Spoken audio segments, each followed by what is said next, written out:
Eto naman mga boss, kung napakarami mong problema pinagdadaanan sa kasalukuyan, gawin niyo po ito. Basta may 100% kang paniniwala, walang imposible.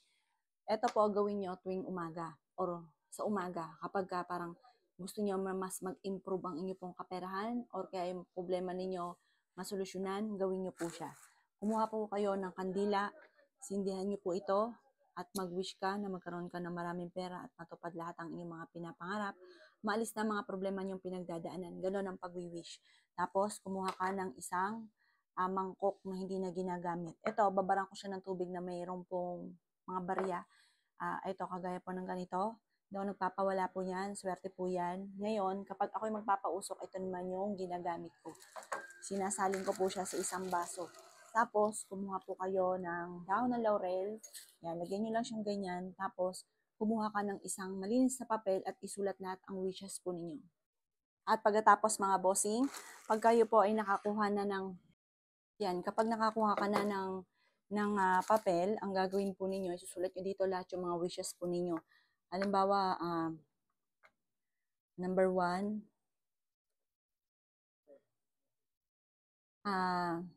mas magiging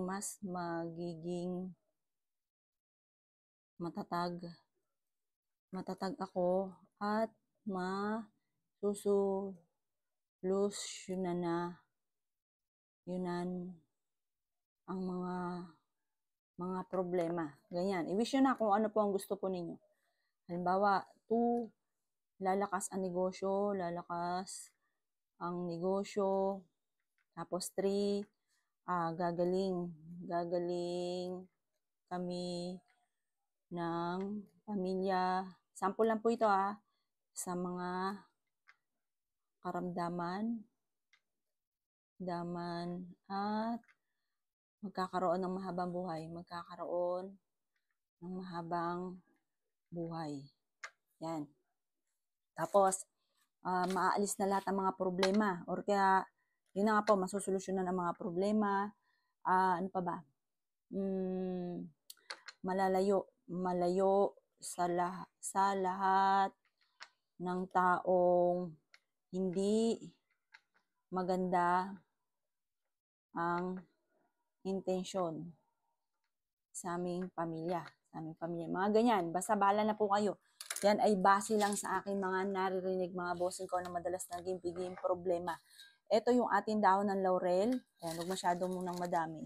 Kasi dapat kapag gumawa ka ng ganito, yung sure ka na mauubos lahat po siya. Tapos, ay di ganito gawin po nyo. Uubusin natin to. Yan. Ilalagay natin siya dito.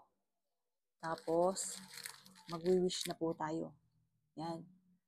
Sinusunog ko na lahat ng mga kamalasan ko at ang mga wishes ko ay kiniklaim ko na matutupad lahat ang aking mga kahilingan.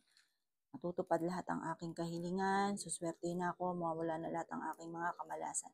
Ganyan ang pagwi-wish.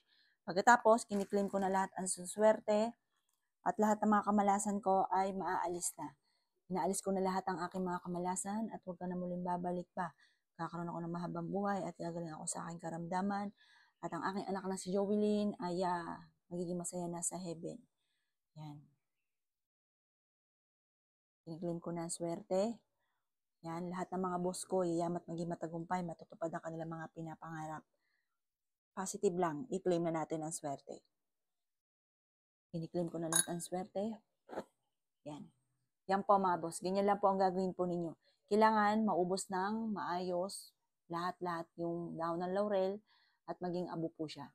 Tapos hihipan po natin to, hayaan natin siyang kusang mapawid ng hangin. Hayaan po natin siya. O siya mga boss, gawin niyo po ito. Lalo na kapag feeling ninyo parang ang bigat na ng inyong kalooban, ang dami ng mga pagsubok na pinagdadaanan, subukan niyo po siyang gawin. At mararamdaman niyo kaagad yun gaan ng daloy ng swerte.